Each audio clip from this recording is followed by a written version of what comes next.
इसके पीछे के षड्यंत्र का। বাংলাদেশের ত্রয়োদশ জাতীয় সংসদ নির্বাচনের ফলাফল প্রকাশের পর ভারতের অবস্থানে এক অভাবনীয় পরিবর্তন বা ৩৬০ ডিগ্রি ইউটার্ন লক্ষ্য করা যাচ্ছে।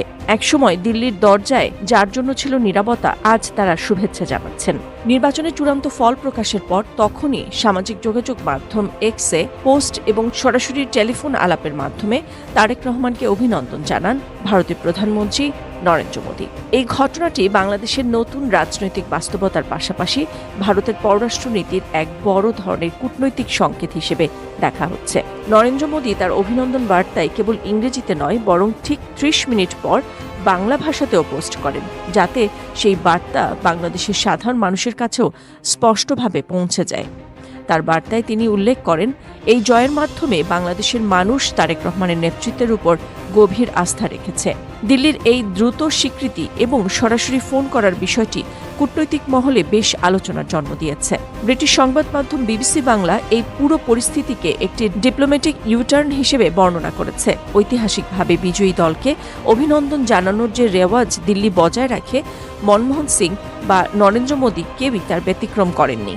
তবে এবার ব্যক্তি তারেক রহমানের প্রতি ভারতের এই মনোভাব পরিবর্তন এক নতুন অধ্যায়ের সূচনা করল। বিগত এক দশকের ইতিহাস বিশ্লেষণ করলে দেখা যায়, তারেক রহমানের প্রতি ভারতের আচরণ ছিল রীতিমতো শীতল। ২০২৪ সালে বিজেপি ক্ষমতায় আসার পর লন্ডনে অবস্থানরত তারেক রহমান প্রীতি উপহার পাঠিয়ে সুসম্পর্ক গড়ার ইঙ্গিত দিলেও দিল্লির পক্ষ থেকে তখন দৃশ্যমান কোনো সাড়া পাওয়া যায়নি। তবে ২০২৪ সালের ৫ অগস্টের নাটকীয় পট পরিবর্তনের পর সব সমীকরণ বদলে যায়। দিল্লির থিঙ্ক ট্যাঙ্ক ও নীতি নির্ধারকেরা এখন মনে করছেন পারস্পরিক স্বার্থ ও দ্বিপাক্ষিক সম্পর্ক এগিয়ে নিতে নতুন নেতৃত্বের সাথে বোঝাপড়া করা জরুরি।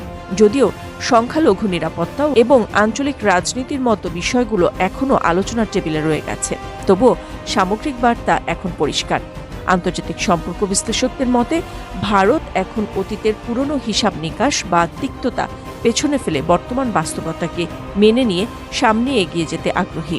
তারেক রহমানের নেতৃত্বের প্রতি ভারতের এই উষ্ণ স্বীকৃতি তারই প্রতিফলন।